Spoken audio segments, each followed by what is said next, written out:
So sir actually చాలా doubts ఉన్నాయి, lot of doubts. ఎందుకంటే మనకి సర్జరీ అనగానే అరే కోసేస్తారు అది ఉంటుంది.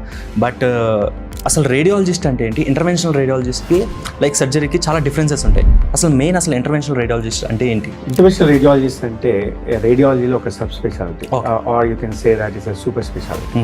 So anywhere in the body, so ఒక చిన్న నీడిల్ ద్వారా, ఒక ట్యూబ్స్ వైర్స్ ద్వారా we can reach anywhere in the body. So and the same way a disease బాడీలో ఉన్నదైతే దాన్ని ఈ చిన్న కీ హోల్తో వెళ్ళి సర్జరీ లేకుండా డిసీజ్ క్యూర్ చేయడం జరుగుతుంది. దీన్ని ఇంటర్వెన్షనల్ రేడియాలజీ అంటారు. India's top interventional radiologist doctor Ram Kishore Gurajala Hyderabad and చెన్నైలో కన్సల్టేషన్ కోసం వాట్సాప్ చేయండి 90630088887. మా వెబ్సైట్ ir4ubyram.com విజిట్ చేయండి.